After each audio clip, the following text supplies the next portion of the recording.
আমরা যখন তাদের সাথে আলোচনা করছি, রাত 2টা থেকে 3টা যখন ক্রস করে যাচ্ছে, তখন এই আলোচনা চলাকালীন সময় আমাদের কাছে ফোন আসে যে সাতপন্থীদের যে গ্রুপটি রয়েছে সেখান থেকে তারা তাদের জায়গা থেকে ওই যে আরেকটি যে মাঠ রয়েছে, যে মাঠটি হচ্ছে ইস্তেমার যে মাঠটি, সেদিকে যাওয়ার জন্য তাদের 10, 15, 20 হাজার মানুষ আসলে ওইরকম একটি তাদের পরিকল্পনা কিংবা মুভ দেখা যাচ্ছে।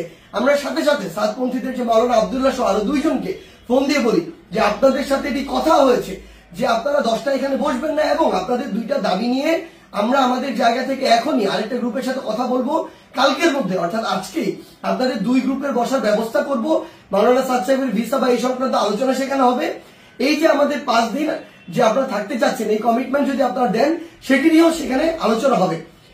যখন আমরা জানতে পারি তাদের দিকে মুভ করছে, আমরা তাদেরকে স্পষ্ট করে বলি আপনারা যদি সেদিকে মুভ করেন আমাদের আলোচনা চলাকালীন, তাহলে আপনারা আমাদের আলোচনাকে অসম্মানিত করছেন এবং আমাদের প্রতি যে শ্রদ্ধাটুকু রাখা উচিত আপনাদের, সেটুকু আপনারা রাখছেন না।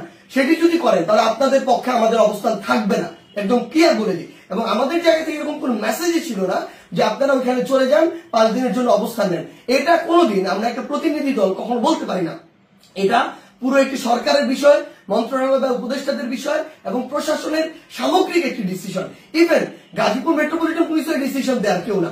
সেই জায়গা থেকে তারা এই সব কোনো কিছু তোয়াক্কা না করে যেটা হলো যে সেখানে এই দখলের বিষয়টিতে সেদিকে চলে যাওয়া হলো এবং ফাইনালি এখানে একটি সংঘর্ষ ঘটলো, যেই সংঘর্ষে 3 থেকে 4টি প্রাণ আমরা হারিয়েছি। আসলে সবচেয়ে গুরুত্বপূর্ণ কথা, গতকালকে আমরা তাদেরকে বলেছি যে তাবলিগের আসলে আপনারা যেই কাজগুলো করছেন এগুলো তাবলিগের স্পিরিটের সাথেও যায় না, এগুলো ইসলামের মুসলিমের স্পিরিটের সাথেও যায় না, কোনো কিছুর সাথে যায় না। এখানে আপনাদের ব্যক্তিগত গোষ্ঠীগত কোন জিনিসের বহিঃপ্রকাশ আপনারা এখানে ঘটাচ্ছেন, ক্ষোভের হোক দ্বন্দ্বের হোক, এই বহিঃপ্রকাশগুলো ঘটাচ্ছেন।